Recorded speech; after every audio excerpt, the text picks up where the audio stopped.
right now. Okay, well, welcome everybody to Beartooth Front Community Forum webinar series. This is the fourth in our series of webinars dealing with the impacts of growth. And I want to give perhaps a little bit of information about the Beartooth Front Community Forum for those that may not be familiar with our organization. We're a nonpartisan organization. We're not an advocacy group per se. And the organization's been around since about 1992. The focus of our group is to promote public education and involvement through thoughtful, constructive dialogue on issues affecting communities along the Beartooth Front. And generally, prior to COVID, we have usually sponsored an annual community forum that addressed issues of the day, either brought forward by other groups in the community or ones that we have brought forward. And tackled such issues as housing, public lands,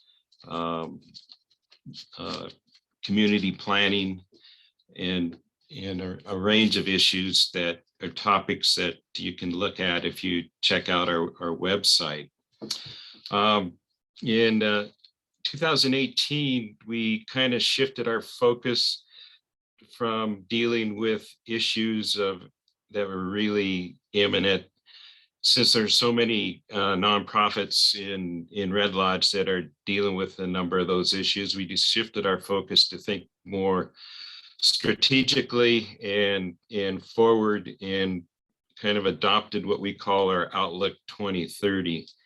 And that's basically to address issues associated with the impacts of growth and climate over the next 10 years. And that kind of brings us to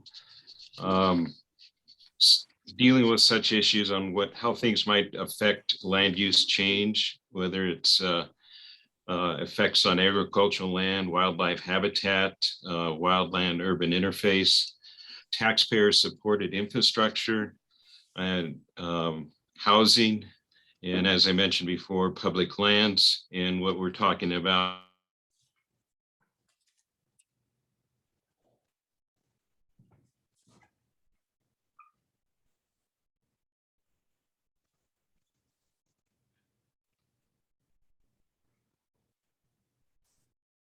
We lost you. Jeff.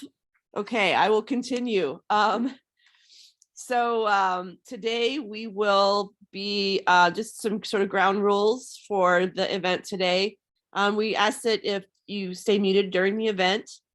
We have a approximately 45-minute presentation. The first part, Joel Adams will be giving us a presentation about the hydrogeology of the West Bench. And then Joel and Tom Osborne will be having a conversation about hydrology of the benches and of our area. And then we're going to open it up for questions and discussions. And we're going to gather questions from participants via the chat, and Robin Adams will be monitoring that. So please feel free to type something into the chat as we're going along, and we'll try to get to those questions at the end. If we don't have time to get to all the questions, we'll post answers on our webpage. As I mentioned, I am recording this, and so we will post this to the webpage after we're done, so that people can watch it again later if they'd like, or you can reference it later. After the question and answer, we are going to have our Beartooth Front Community Forum annual meeting. And so we do invite and encourage everyone to stick around for that, especially if you are interested in joining the Beartooth Front Community Forum Steering Committee and helping direct the conversation going forward into the future. If you have any technical issues, you can try to work it out with Zoom at support.zoom.us. And if you have to give me a call, that would be fine too. There's my phone number. Um, we're going to be referencing a lot, a report by John Wrighton, and he is hopefully going to be joining us in the peanut gallery to be able to comment, but we'll be providing links to some of the reports that are referenced. This is one of them, a really extensive study of the hydrogeology of this area, and we hope to be able to provide some of these maps at the library soon. And also wanted to let you know that you can see past webinars that Jeff was referencing earlier on our website. There are links to those if you would like to learn more about the taxpayer supported infrastructure, housing, and impacts of growth. So I skipped over this one. I'd like to introduce our participants today.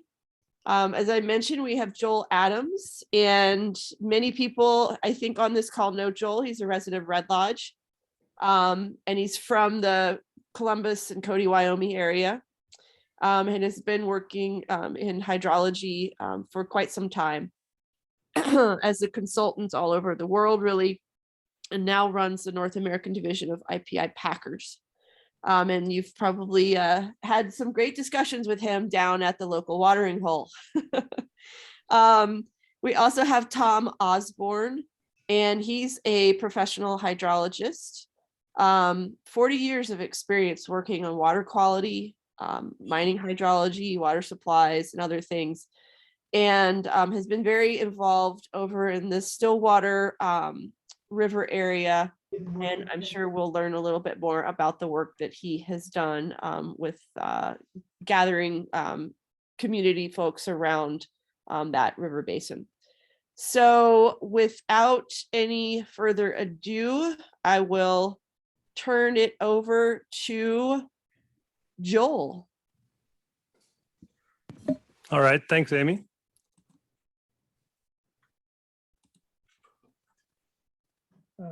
Let's see, trying to share my screen. I need to share the other screen. Hang on a sec.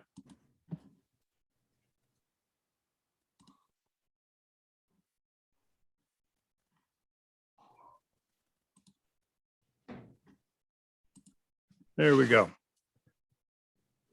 Are we seeing the screen? Yes, Joel, thanks. Great. So I'm just going to thank you, Amy, for the introduction, and I'm just going to jump in and hang on here. We've got a lot of information to try to get across. We're going to talk about the hydrogeology of the West Bench Aquifer. And the West Bench, if you aren't familiar with it, is the sort of portion of the bench along Rock Creek on the west side. If you're heading over to Roscoe, you're driving through it. It's where the cemetery is, the rodeo grounds, etc. So it's about 18 miles long. It's a big pile of gravel sitting on top of sediment, and up to about 2 miles wide, covers about 14,000 acres. And in the early turn of the last century, was extensively farmed. A lot of irrigation ditches were placed so they could do flood irrigation. It's a nice flat area. It's beginning to transform a little bit into a great place to live. It's got incredible views of the mountains, nice flat land to build on. And one of the big assets is it's got readily available groundwater. You can put a well anywhere from, say, 30 to 80 feet deep and get a lot of really good quality and high volume water. If you move just a quarter mile or even less than that to the west out in the hills, you might be putting a 200-foot well in to get pretty low yield and maybe just enough water to get by. So let's just jump right into why we're here. We're all experiencing, know that we're experiencing a lot of development. in the Red Lodge area and Carbon County and the Beartooth Front in general. And this is a kind of a good indicator of that. In 1980, there were 84 wells placed along the east and the west bench. And between 1980 and 2005, new wells were being put in at a rate of about 12 per year. And from 2005 to 2012, that rate went up to about 19 wells per year. I don't have any data beyond that, but we all know that that rate, that graph has steepened, especially from, definitely from 2012 to 2019, and even steeper now, 2020 and 2021, and in the future looking forward. So the question we're asking is, all this new development going to have impacts? Is it already having impacts on the water resources in the area? I'm going to be leaning on 3 publications that have been done on the West Bench and in the general area. 2000, Kirk Warren from the DNRC did a nice little report on groundwater levels in the south end of the West Bench. 2014, Cam Karstafen et al. Did a information pamphlet for the Montana Bureau of Mines and Geology, water levels in the upper West Bench alluvial aquifer. You can get that from the Bureau of Mines website, download it for free. And last but not least, a fairly recent publication by John Wrighton, who's in the audience with us, I see, called Hydrogeology of the Rock Creek Benches. This is by far the most extensive report that's been done. A lot of data, and I'm going to be leaning quite heavily on it as we go forward. This is one of the exhibits from his report, and we're looking at the gravel deposits on the West Bench and the East Bench. Those that are colored bluish are irrigated. The brown ones are non-irrigated. About 60%, or I think it's 80% of the West Bench area is currently irrigated. So now if we take a slice out of the earth and cut it like a cake right about here, we'll get a cross section of what the subsurface looks like. And we can see the dark bars coming down. Those are wells. Every time a well driller drills a well, he's required to submit a well log to what kind of materials he drilled through to make that well. And that is then submitted to the state DNRC and is available to people like John and myself and Tom to do analysis of what's going on. So if we're looking south or north towards Roberts, we've got low permeability sedimentary bedrock overlain by the sand, gravel, and cobbles of the West Bench, the Rock Creek, and the East Bench terraces. Again, we're going to be focusing on the West Bench terrace.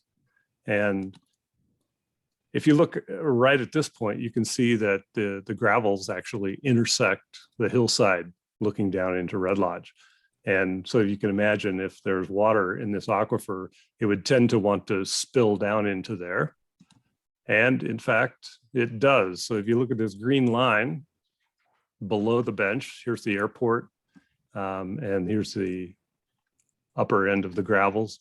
That green line represents where the gravels intersect with the lower permeability underlying sediments, and lots of water comes flowing off the West Bench all the way along, and you'll see a lot of wetlands and springs all the way down to Roberts, in fact. Now, if we cut the cake long ways from Red Lodge down toward Roberts, we get a much different picture. We got a continuous layer of gravel sitting again on top of the lower permeability bedrock. In Red Lodge area, up towards the bench, it's in the 80 to 100 feet thick. As we get down towards Roberts, it's more in the 20 to 30 feet thick. And again, the dark bars coming down are wells. And you can see that you don't have to drill a very deep well to get water in the West Bench Aquifer. Now I'm just going to talk a little bit about surface water. Because it's a shallow aquifer, because there's nothing overlying it, it's basically a little bit of soil and then lots of gravel.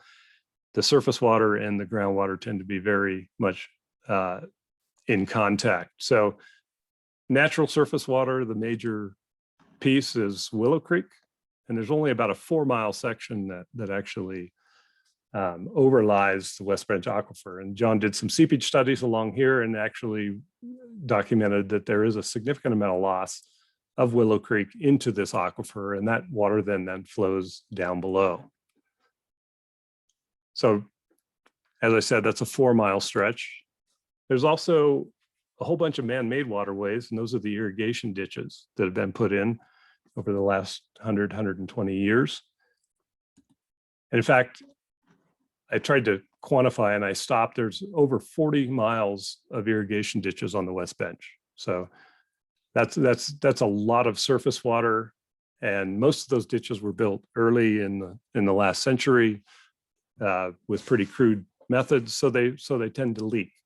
And so the irrigation systems, and you can see it here, if you little clearer of the amount of irrigation ditches running just on the upper end of the West Bench.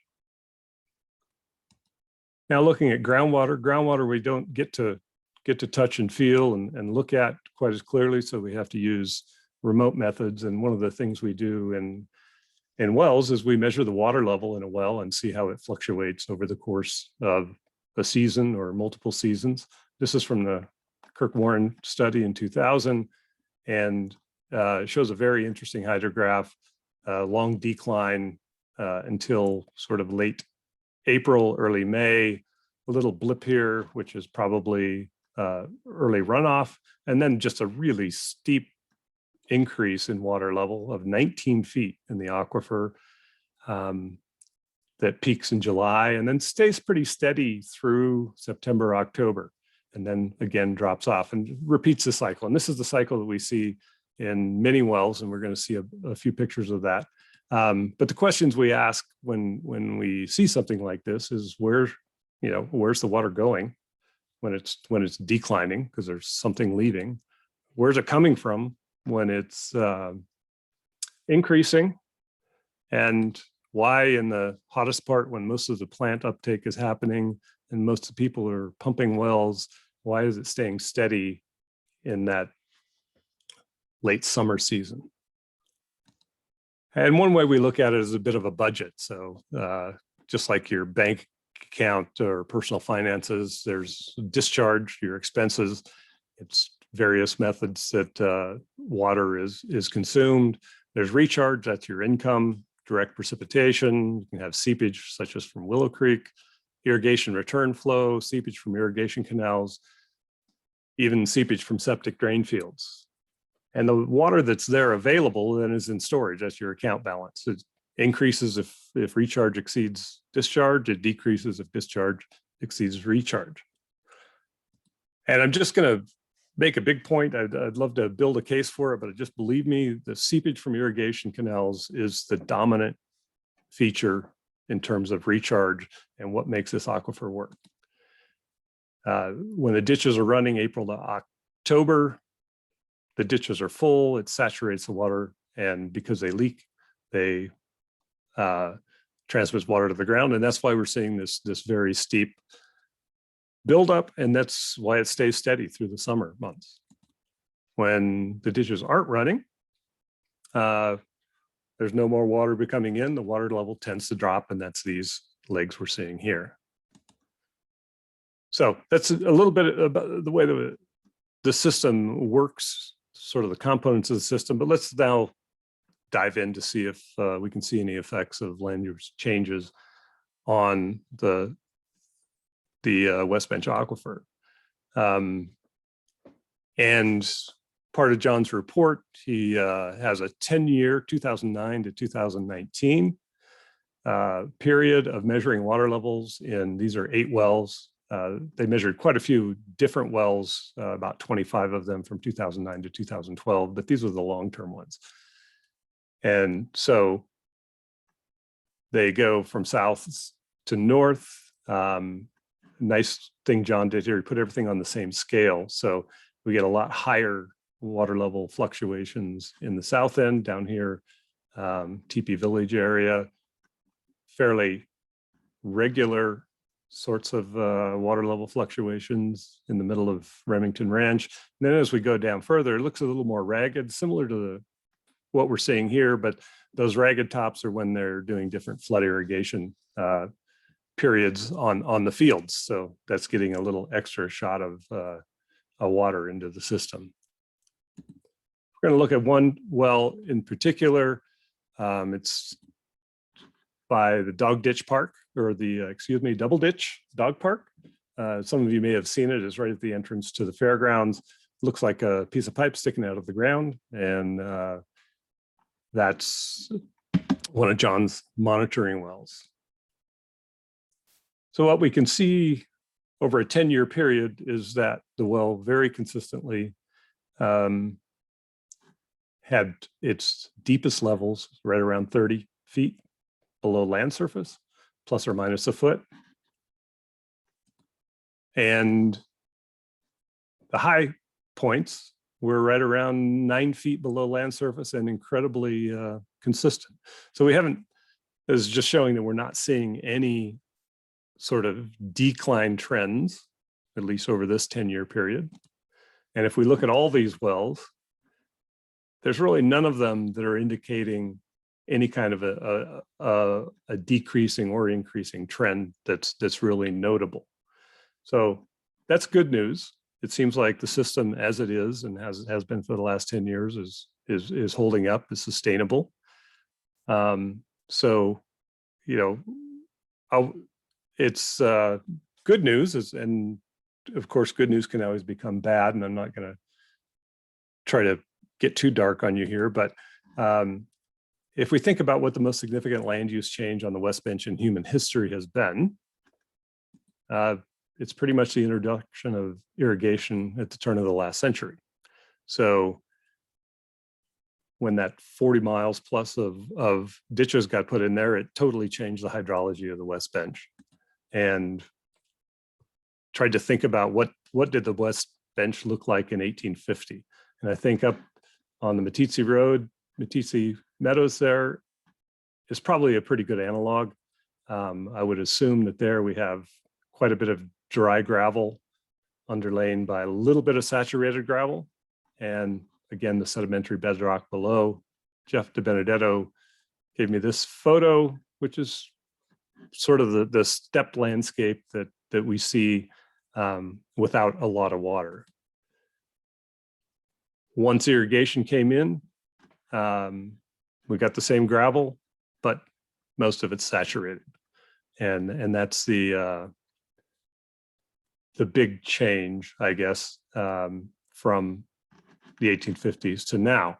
So can we maintain that? What I guess we've kind of seen is that, or the point that I'm trying to make is that the irrigation ditches are probably the single most critical part of keeping the aquifer sustainable. Warren, in 2000, future of irrigation canals should be of great interest. Carsarfen, the aquifer is dependent on canal leakage for a large part of its recharge. And Wrighton, again, identifying the irrigation ditches as a major part of the recharge to the bench. So let's think about, as far as sustainability goes, what could affect irrigation canals? We have climate change. If we have an extended drought, junior water right users will be shut off. There'll be less water probably running on the benches. And I believe some junior water right users were shut off last summer. Continued residential development pushing out ag. If ag isn't doing irrigation, then there's no need to have water going down the ditches.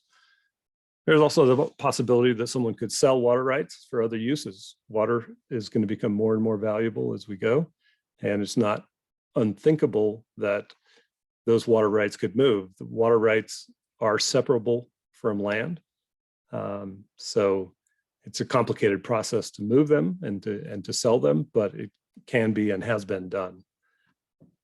Probably one of the most likely is ditch improvements, lining the ditches so that they leak less. This actually was a situation on Remington Ranch where they wanted to put a impermeable liner on a portion of the ditch that the developer wanted to move the ditch. The ditch company said, sure, no problem, just line it when you do it.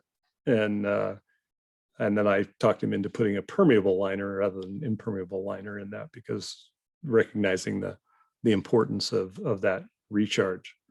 And there's also a possibility of changes in points of diversion. So instead of diverting up on the West Fork, someone could conceivably put a pump in lower in the Rock Creek and divert there so that it doesn't have to flow across the West Bench.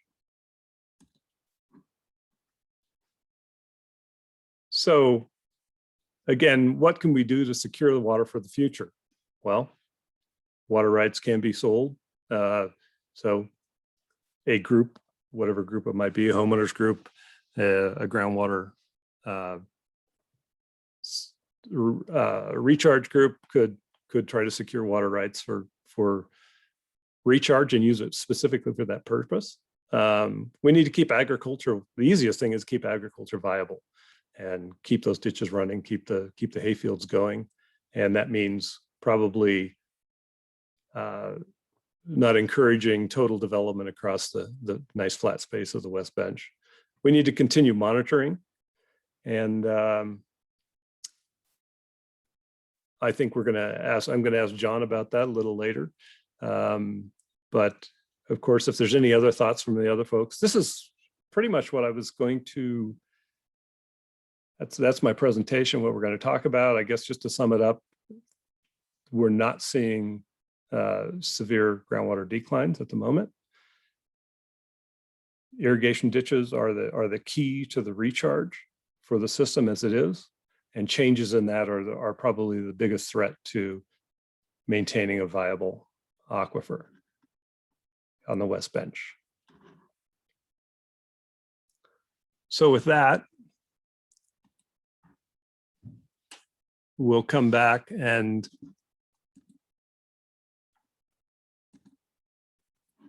I guess I'll take the opportunity to introduce Tom Osborne. I work for Tom. We've already had his bio. I worked for him from in the early 2000s, and best boss I ever had. And he's just got a lot of knowledge about water in the area, in the world, in fact. So I just wanted to pick his brain a little bit. He made the news recently in a Billings Gazette article regarding some monitoring that's happening in the Stillwater Valley. And so I just wanted to give him a chance to talk a little bit. If you could tell us a little bit about the Stillwater Volunteer Water Monitoring Quality Program, Water Quality Monitoring Program, and why you felt the need to initiate that effort, Tom. Thank you, Joel. And hello to everybody out there. Glad to see such a great turnout and interest in the subject matter. Yeah, I moved out. My wife and Angie and I moved out to Absaroka from Billings about 10 years ago. Happened to be able to buy a place on Rosebud Creek, not far above the confluence, maybe a couple hundred yards above the confluence with the Stillwater River. So every day I get the good fortune of looking out and checking the river and seeing, getting a visual on it, up or down, what does it look like? And I get to compare, pretty readily. I can see what it is in the Stillwater River as well. So it was pretty quickly discernible that the Rosebud Creek had kind of a fair amount more sediment transport in it. It was off color quite a bit more often, maybe more often than not, particularly compared to the nearly pristine still water. So it got me, and then the other thing that happened is I sort of retired and had a chance to pursue some passions as opposed to punching a time clock. So I started looking at more information, on the stream, and really found that there just wasn't much water quality information on really either stream. As you all know, the Stillwater mine is up near the canyon, the main stem of the Stillwater River, and there's a lot of monitoring that goes on up there in relation to their permitting, but it's compliance monitoring. It's not, an effort that involves the entire watershed. So when I looked at what was out there, I just didn't find much any ongoing data collection. The USGS had collected some water quality data at its ongoing station just about a mile below Absaroka on the main stem of the Stillwater, but they pretty much ceased collecting any of those data in around 2012. So I really became kind of motivated to see what could be done in terms of reversing that, because I felt, we're all out here because we depend on the resources, either, farmers and ranchers depending on it directly for their livelihood, others in recreation, depending on the pristine nature of these waters and abundant flows for, river recreation and fishing and so forth. And we're just, all of us that are out there, as you know, in Red Lodge as well, are attracted in large measure because of the water resources. So fortunately, in the Stillwater Basin, there was, since 2010, the Stillwater Valley Watershed Council was created. And it has really flourished. It involves, I think, around 400 landowners in the basin, or some of those, are in Carbon County as well as Stillwater County. I developed a one-page proposal and approached their board of directors through their administrator, and they're interested. One of their key objectives is to maintain the quantity and quality of streams in the Stillwater Basin, and recognizing it as a shared resource, an extremely valuable one. So it wasn't a real hard sell to say, hey, I'm interested as a volunteer now to do something, and I have the technical background to put a proposal together. So it was very simple. I just proposed to collect some laboratory data and field water quality parameters at 9 stations on Rosebud Creek, on one on the main stem of the Stillwater, and several on Butcher Creek, which is one of the principal tributaries of Rosebud Creek. And so I was able to roust up some grant monies to do that, and some private donations got us started. And we started kind of on a water year basis in October of 2020. And so we have 1 year of water sampling data collected at this point. We got a grant from DEQ, which was designed specifically, it's called the Volunteer Monitoring Laboratory Assistance Program. And it was a small grant, but it made us do a lot of jumping through hoops to get that money, which included, preparing a detailed sampling and analysis plan, which seemed like a real pain in the side to do it, but it was good because it forced us to use scientifically proven and valid methodology to collect the data. So I think we can stand by that, and we've collected really in the laboratory, we just 4 simple parameters: nitrite plus nitrate, total nitrogen, total phosphorus, those are the nutrients, common nutrients, and then total suspended solids, which is essentially the sediment fraction in the water column. And we were able to get another grant that bought us a nice snazzy field meter that gets us some other field parameters. So we now have the elements of a baseline ambient water quality collection program, in the Stillwater River Basin. I'd certainly love to see some more stations, and we're only collecting data generally monthly. But that alone for every station costs, $800-900 in laboratory costs alone. So it's you have to have some funds behind this and commitment, because like with every scientific endeavor, it's got to be consistent. it's got to be methodological, and that's what we're doing. And I have a wonderful core of volunteers. Lindsay Clark is the administrator, and she's almost on every sampling run. The soil scientist within our CS, Cedar McGrone is on it regularly. Sharon Flementis, which is the Conservation District Administrator for Stillwater Conservation District, is out there often, as well as a couple other volunteers. So we've got a core trained in this, and we do also take some stream flow measurements where we can wade the streams, mostly in Butcher Creek. So that's kind of our motivation. And my goal is to really just collect 2 years of data at these stations before we can really, even say much of anything. So we've just started, putting the data together and taking a look at what we have. So, and certainly we're not sampling for everything, but it's a start. And I really, one of our goals is to first, get this program started. And then secondly, to get interest from the Stillwater Valley Watershed Council folks, which are the landowners out there, which are the, kind of the movers on water issues out there, and other citizen groups, and just sort of get a buy-in to the watershed. This is our place, this is our home. Agencies aren't going to always come up with the funds to collect this information.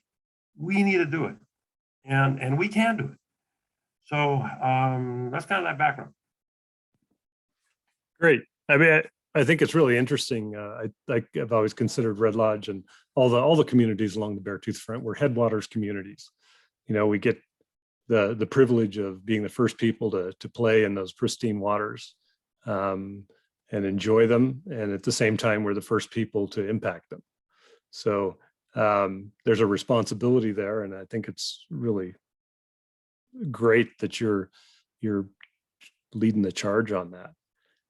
And so that kind of leads right into the next question I wanted to ask. And it's, assuming that we've got a lot of wells tapping into the shallow aquifers and a lot of those homes, with every well, there usually comes a home. And if it's not within the city sewer district, there comes a septic system and a drain field. And so with the shallow aquifer, like the West Bench and all the rural development, are we seeing in similar places in Montana a lot of impacts to these shallow groundwater systems from that? I think it's a great question. I think a lot of people in your group here have that kind of questions. I certainly do. One of my questions is, has development in the Stillwater River Basin been sufficient, to the point where we can actually see some water quality changes? And we're not there yet. We need more baseline data, but we can. The other complementary technology we have to augment monitoring is geographic information systems, where we can very readily put into a coherent, systematic computer system the time series of information. Like Joel had that slide that showed how many wells were developed over time. We can do the same thing with houses that are on unsewered properties. And once we know that count, we have we can make a pretty good estimate of how much loading of nitrogen and phosphorus is coming out of those septic systems. And once it's, a functioning septic system is designed to put that water into the groundwater system. I mean, it's not its goal, but that's where it has to go, because a non-functioning system is one where the water rises to the surface and you have a big stink. So that's a failed system. So the successful systems allow the water to go through the drain pipes. Now, the septic systems are very good at removing bacteria. That's what they're designed to do. And only a few inches of good soil are needed to remove bacteria. Sometimes we have a few inches of good soil, sometimes we don't. So bacteria sometimes is a concern with them, but the nutrients really aren't designed to get treated by a septic system, nor are all the household chemicals, pharmaceuticals that end up going down, the toilets and the drains of our houses. And I would just have to say that, wherever, detailed, and some of the folks in the Euro Mines here can speak to this if they want to, wherever detailed studies of pharmaceuticals and groundwater have been conducted, generally they find them.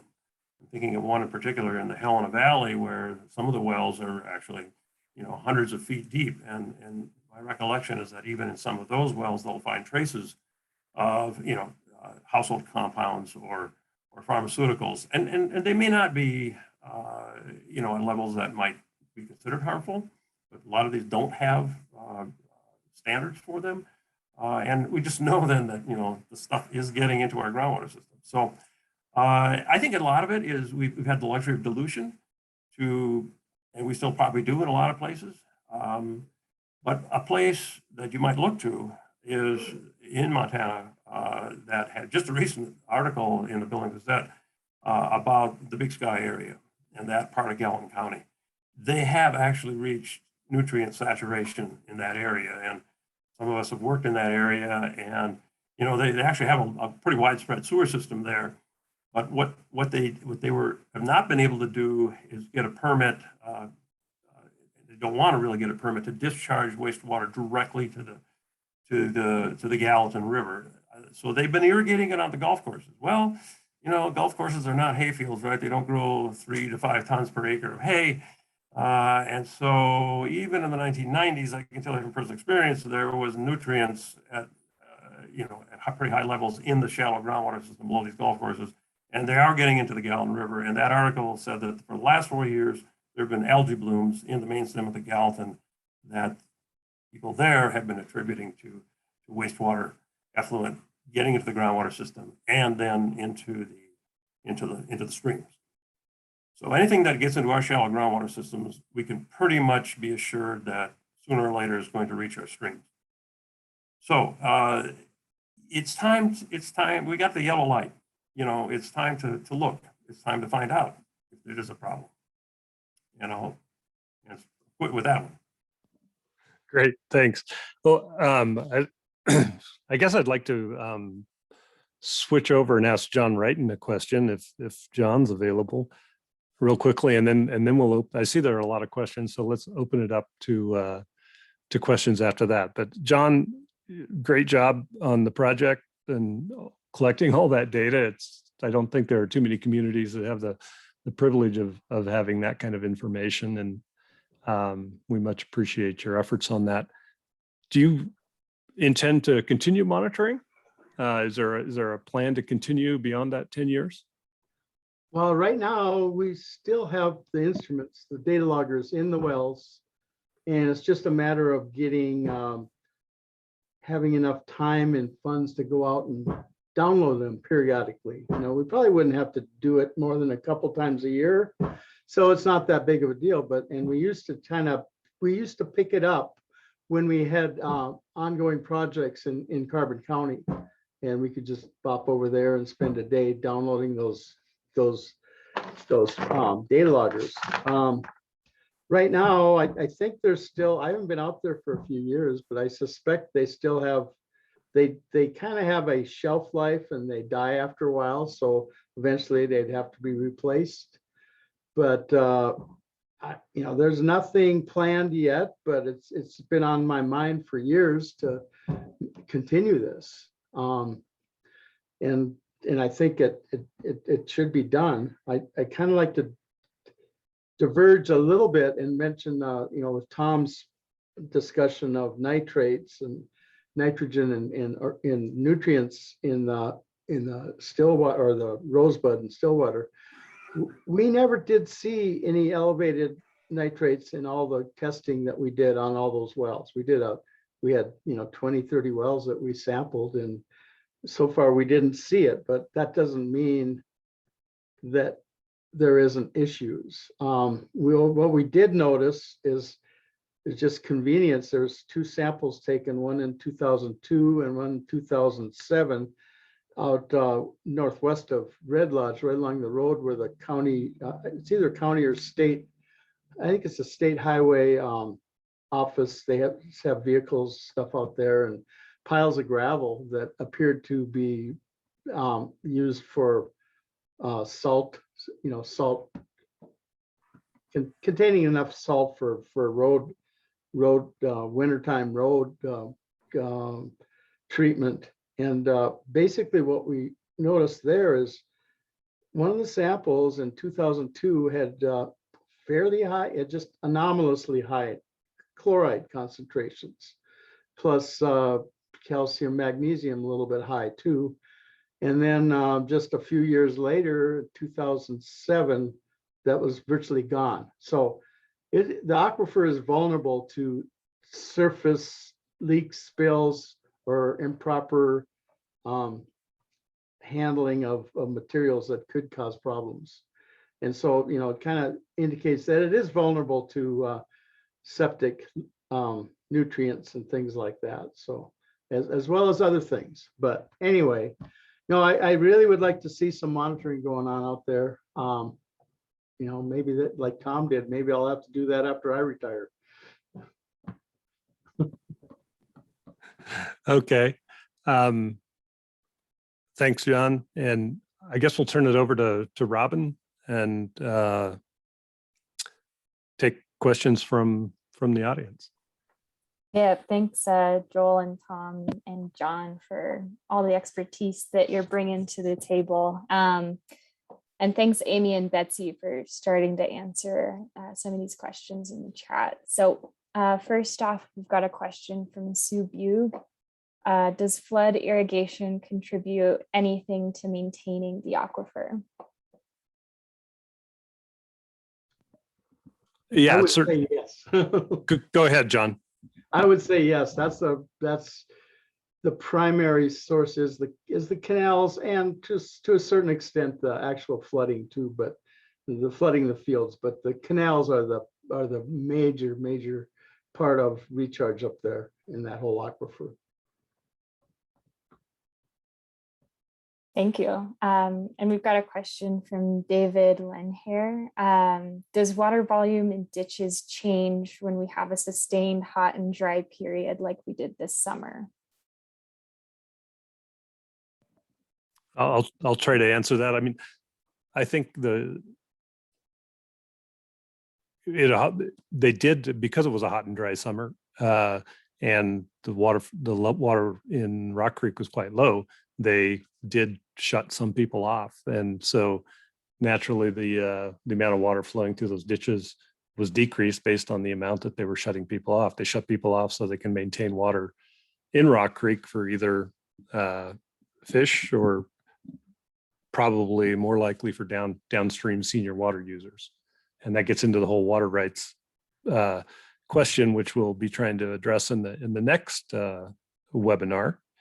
But I guess the answer is yes, but it's not a direct relation to long, hot, dry summer.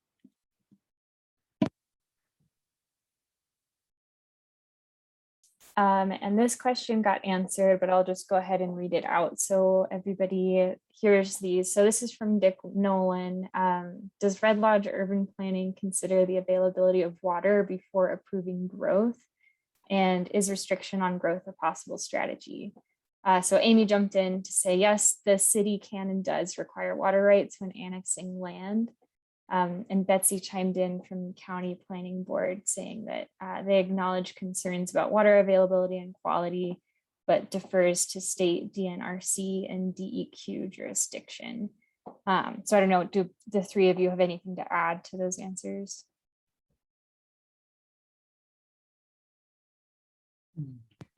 I don't. Okay. No. Yeah, I think I'll just go ahead and move on then, because we've got a lot of good questions and about 10 minutes left. So Gretchen Nolan asks, do you notice changes in water quality as land use changes? And if so, do our water treatment facilities have sufficient resources to manage? I think John kind of answered that a little earlier, and we're not seeing big impacts to groundwater quality right now. There's a few isolated incidences. When you're talking basically more the city sewage treatment plant, that's a whole nother story. And they discharge, I think, indirectly into Rock Creek. And so I don't have the information to be able to answer that effectively.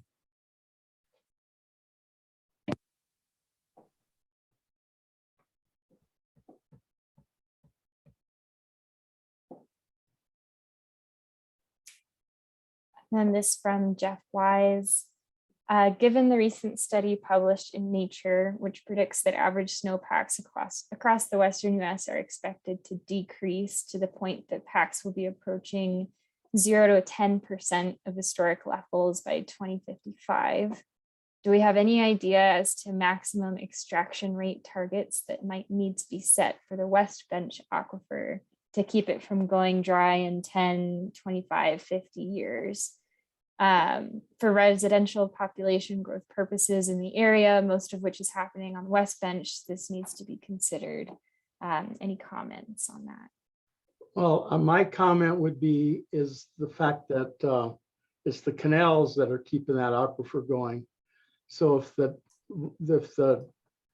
stream, the meltwater was restricted enough that it couldn't feed the canals, yes, the water levels would go down. It would be difficult to really come up with a good estimate right now on how much or how it would affect those water levels. I would suspect it would affect things on the edges of these terraces the most. That's where we see the biggest swing in water levels up and down throughout the year. So I would think that would be the biggest, the largest areas of impact. Do you have any comment on that, Tom? I mean, we have plenty of places in Montana that haven't been, endowed anywhere near as well as Carbon and Stillwater counties with water resources. So look to the High Line to see what it, when you're in a water short system like the Milk River drainage, for example, or north of Highway 2. There isn't any decent shallow groundwater. I say there isn't any widespread available groundwater like has been described on the benches here.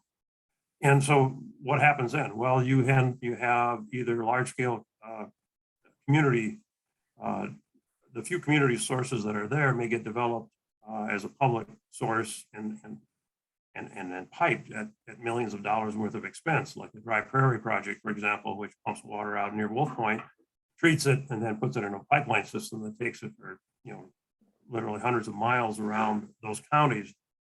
So in extreme scenarios, you would see that. I mean, what you need to probably look to as analogs is what's happening elsewhere in more water short regions of the West. The Front Range in Colorado. I'm familiar just a little bit with the city of Greeley's water resources, and they have an amazingly complex series of water sources, all with different water rights priority dates.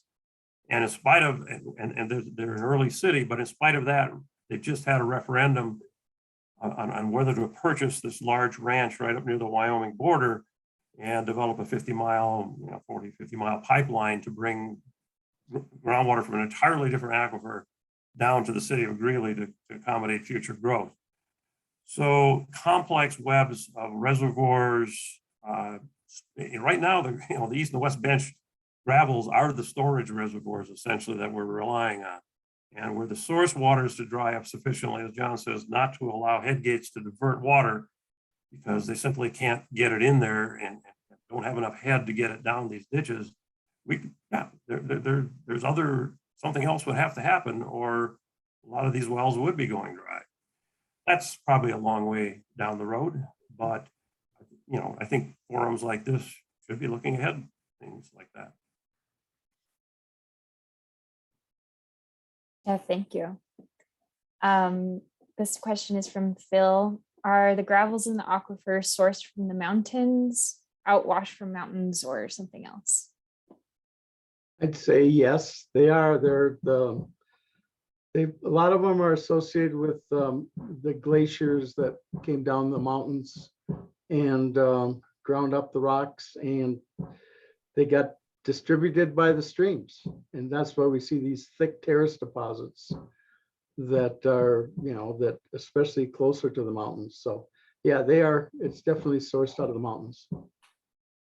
Thank you.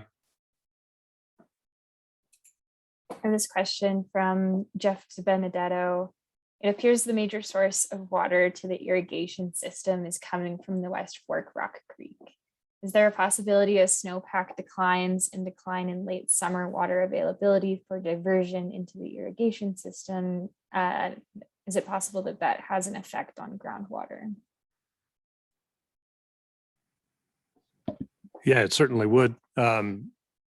If I think we kind of covered that already.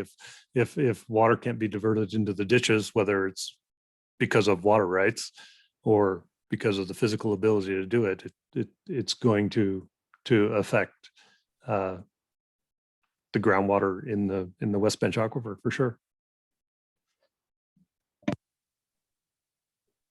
And this question from Amy Highfield, what actions can water users, both individuals and communities, take to protect water resources? Tom, you want to grab that one? You bet. Yeah, start with making observations. Get to know your local hydrology. Visit these ditches. Try to find them. They're a spider web out there, and take a look at the clarity of the water. For example, it's not going to tell you everything. So start there. Go off to your data sources and check what kind of information is available out there. Agencies like the USGS, the Bureau of Mines and Geology. There's published reports, or there's easily downloadable data. Get familiar with some of that stuff. I would say, this group seems to be a catalyst. Well, that's kind of a perfect role for I think what's needed in our watersheds. We need alliances among groups. We're all involved. So what we don't want, I guess, personal opinion, is groups pitted against each other. When you look at other areas where, like the Front Range of Colorado, agricultural and development interests and residential interests need to come together. We need forums like this. You need to have AI community involved. You need Trout Unlimited. You need organizations that bring broad perspective, and the earlier the better, before you get into crisis situations.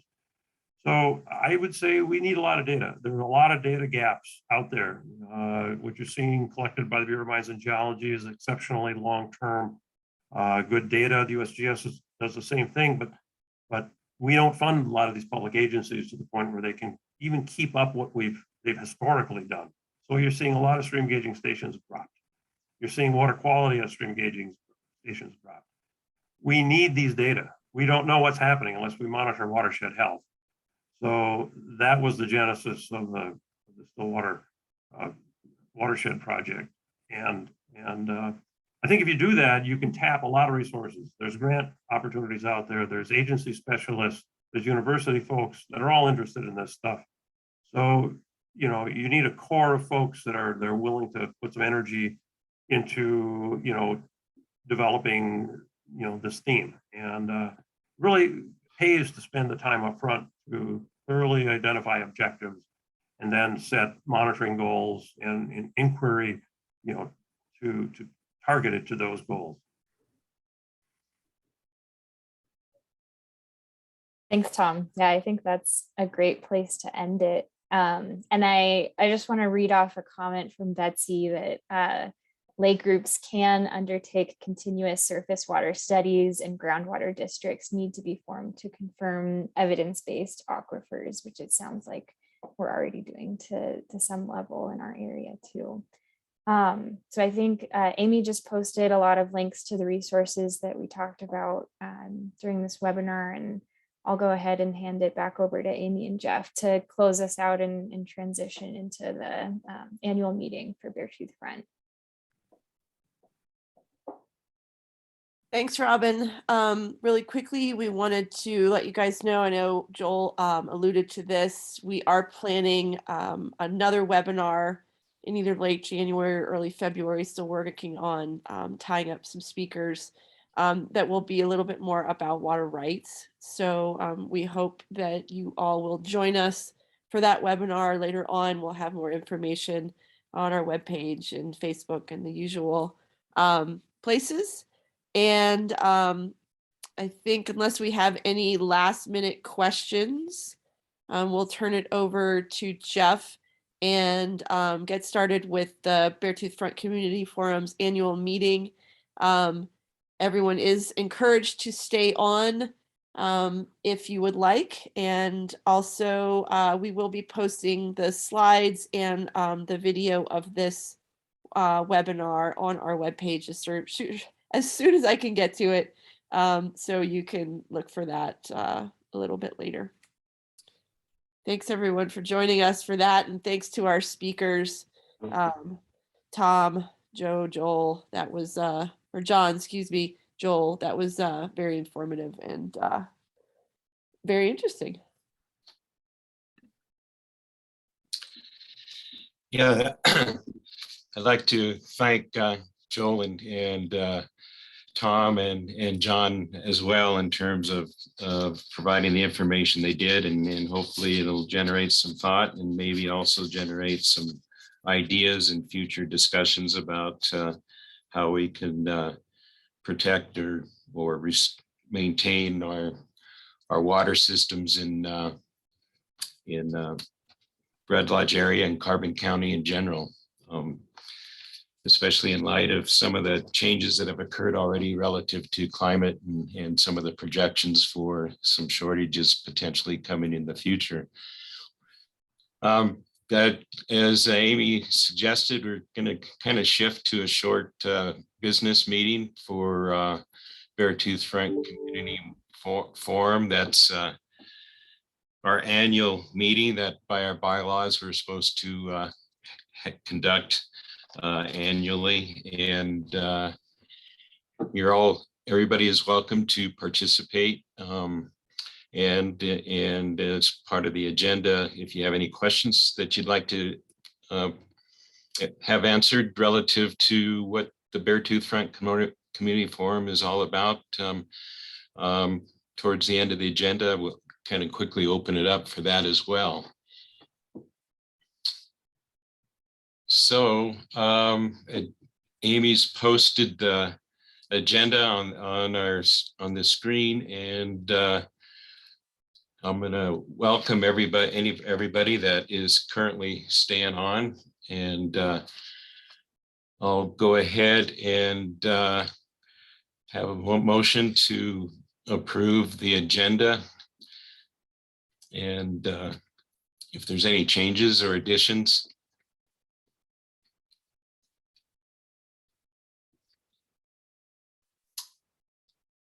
Can I have a motion to approve the agenda and Motion to approve the agenda. A second. And all those in favor? Aye. Aye. Sounds like it passes.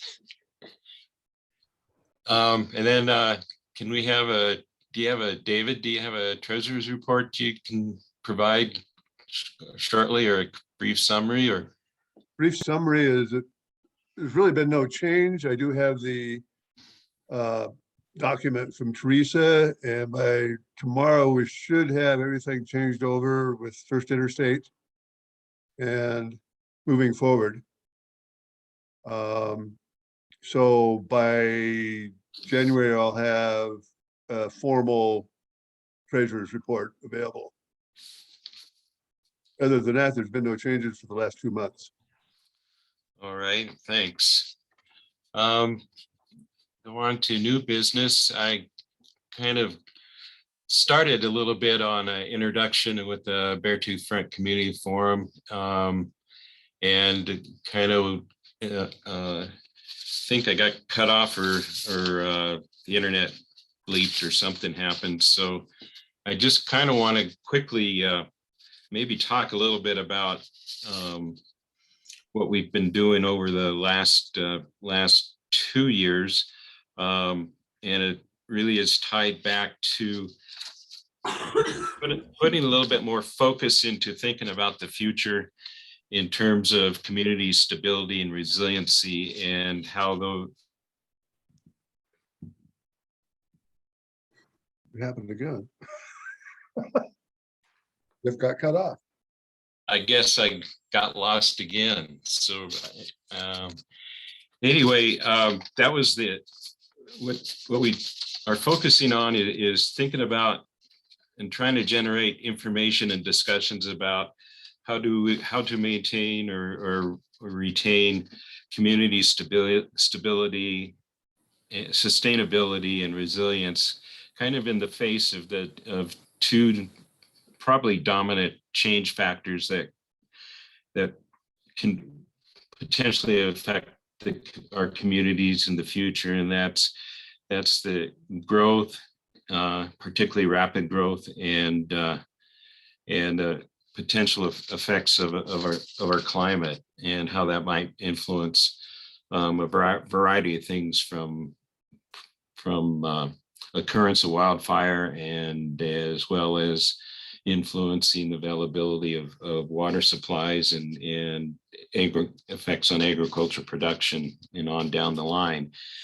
And that kind of led us to these webinar series that we've been tackling over the last since last spring and winter, trying to delve into each one of those issues a little bit. And the water session tonight is another example of those. Historically, we have not done webinars. We've been relied on an annual community forums, and those have been on topics that groups in the community have brought forward to where they want to open up for further community discussion and collaboration. Some particular issues. A recent example of that was active transportation plan. That was a group came forward and wanted to start a discussion about how to develop and promote active transportation in Red Lodge.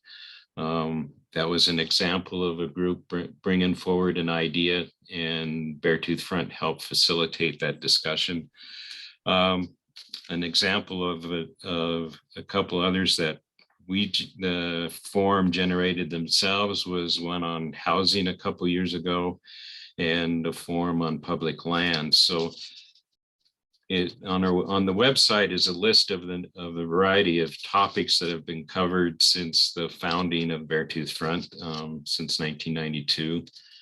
I always like to refer to, in the early days, the Beartooth Front was instrumental in promoting and working with the city in developing one of the first master plans for the community of Red Lodge, which morphed into the current growth policy.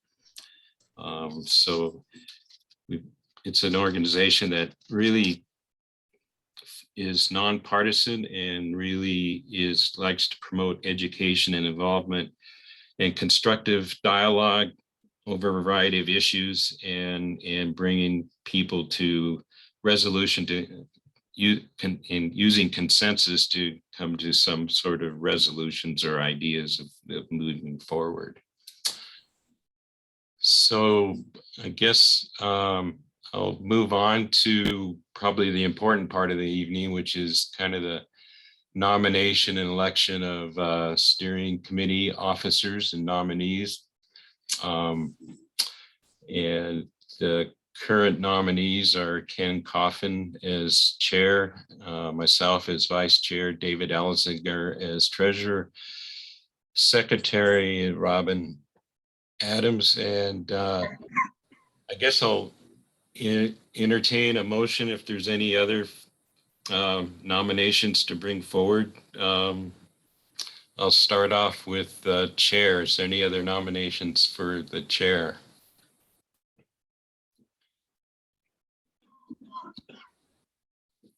And if not, I'll entertain a motion to elect Ken Coffin as chair. We'll move. Second. Those in favor? Aye. Aye. Any opposed? Congratulations, Ken. Same for the vice chair. So move. Second. Those in favor? Aye. Aye. Aye. Treasurer David Elzinger, So move. Second. those in favor? Aye. Aye. Aye. Any opposed? And then for secretary, Robin Adams. So moved. Second. Those in favor? Aye. Aye.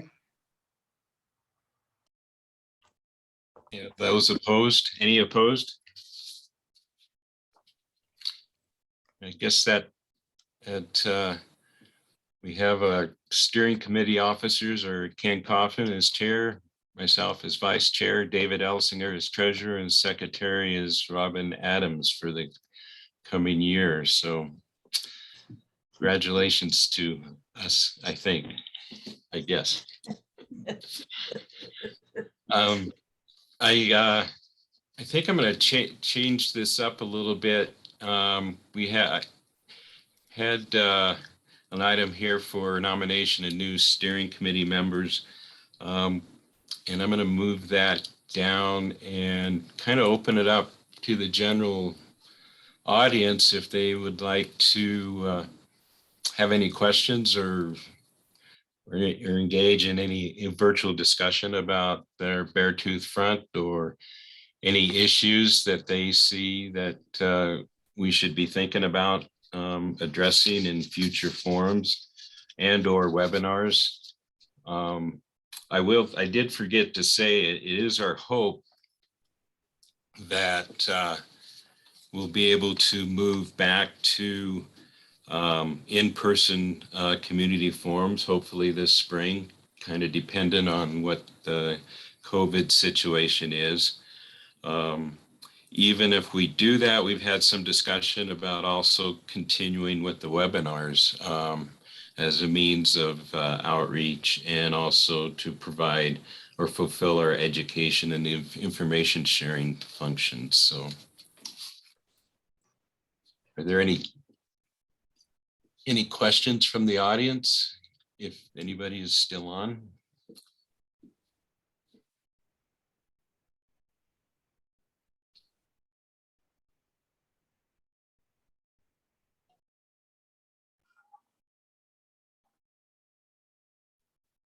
If you don't feel like unmuting or turning your video on, feel free to pop questions into the chat too. I guess I have some questions or comments. This is Angie. One question is, how many members are there currently in the Beartooth Front Community Forum?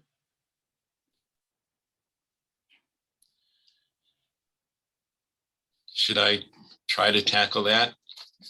It's not very many. It's a pretty small organization. It's been small, at least. Perhaps Joel can maybe address this a little bit better than me since he's been around the forum longer than the rest of us, I think, that are currently on the steering committee. But essentially, we have a steering committee that's made up of 11 to 15 members. Right now, I think we're probably running at around 7 or 8. So there is some opportunity to increase our capacity a little bit, at least in terms of steering committee membership. If folks are inclined to get a little bit more involved, we meet monthly, the first Friday of every month, from noon to 1 o'clock. And we welcome guests to attend our meetings and to get a little bit more information and see what we're about. And if they so desire, they can perhaps become a member of the steering committee. Thank you. And I guess I could look at the website and learn more, but is it a free to join as a member, or is there some kind of a membership fee? There is no no real membership fee. We just rely on donations. So I think each of us kind of donate a little bit. We participate in the fund run to generate funds. The funds that we do generate, we don't have a huge budget, but the funds that we do generate are used to put on support the annual forums that we put on, either such as paying the cost of bringing speakers to town, or providing food for the forums, and also paying for the venue. So those are some of the expenses that we incur. But right now there is no dues fee per se. Simply rely on the generosity of people that want to donate to Beartooth Front Community Forum. Great. I feel like what little I've been seeing, it seems like a great organization. And the webinars you did were wonderful. I'm so glad I got to watch most of them. If I am able to participate, I will. I work on Fridays, but thanks for explaining that to me. I see, I'm sure you've already got a lot of topics in mind for the future, since there's a lot of change going on. So I hope to continue to see the Beartooth Front Community Forum group grow, and hopefully you'll get more involvement, more people involved. But thanks for explaining things to me. Sure, you're welcome. Joel, do you have any thoughts or ideas a little bit on the history of the Beartooth Front that you'd like to share?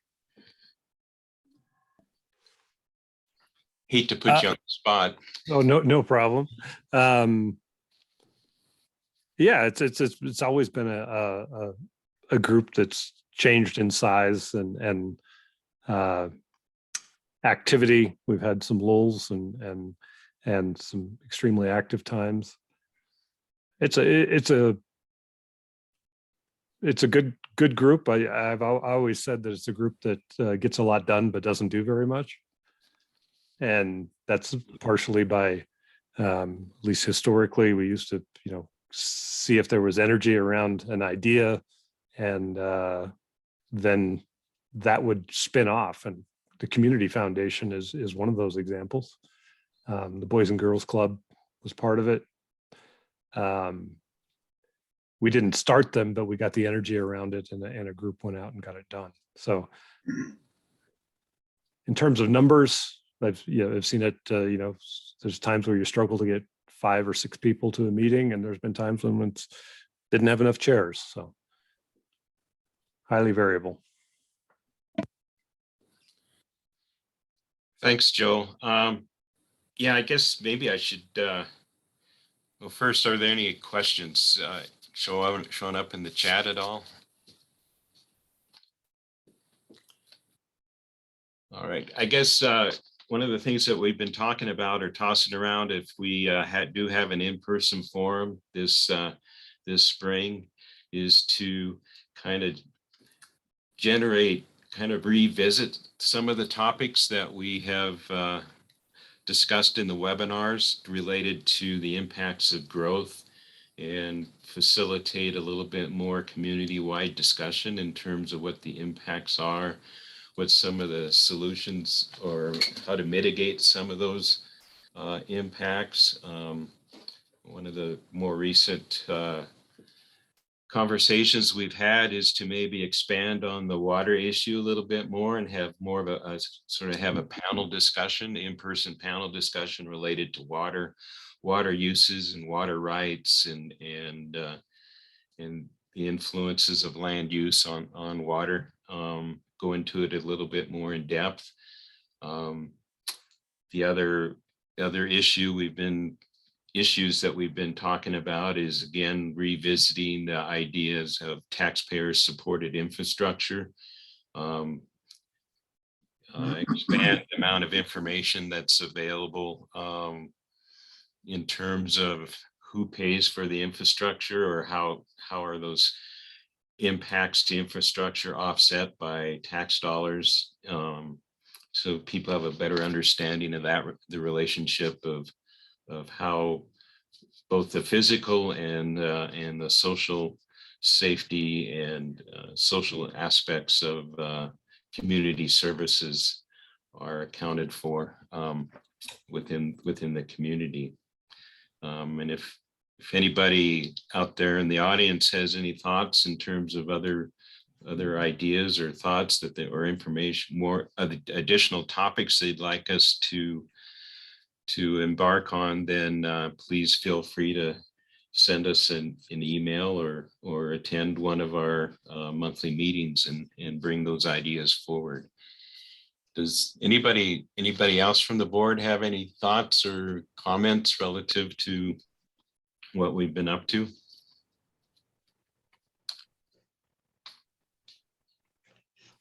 I'll just throw in Angie in chat says, I'm glad you've been able to keep it going. And I'd like to toss out the idea for the topic of workforce housing. And if you haven't seen the webinar that we did on housing, I think it was this spring, we just had a couple of presentations from housing experts in the state on the topic of workforce housing.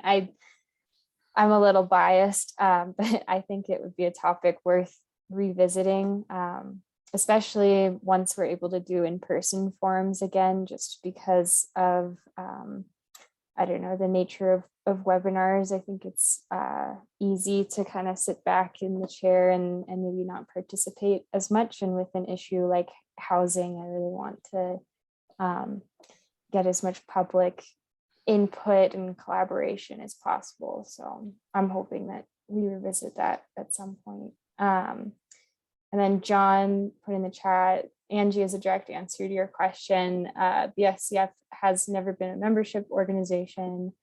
A membership organization serves its members, but this organization serves the entire community. So it has always relied on voluntary donations rather than membership fees. And so it has no general membership numbers to track.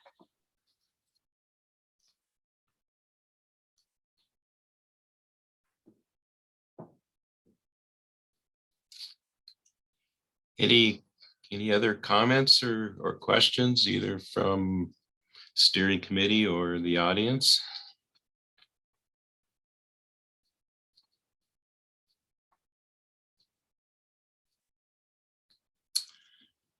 I guess if not, I can maybe bring the meeting to a close.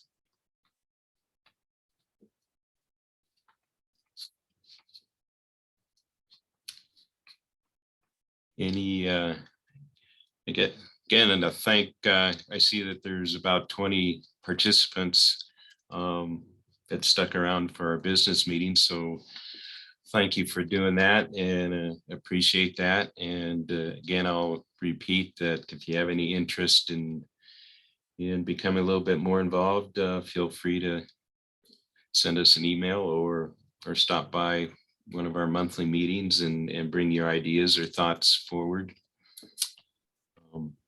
With that, I'll entertain a motion to adjourn our annual meeting. Motion to adjourn. Is there a second? Second. All those in favor? Aye. Aye. And I see you're on, Ken, and I guess you'll get to chair the next meeting. Congratulations. Congratulations, everyone. Yeah. Thanks, everybody. Have a good night. Thank you. Thanks, everybody.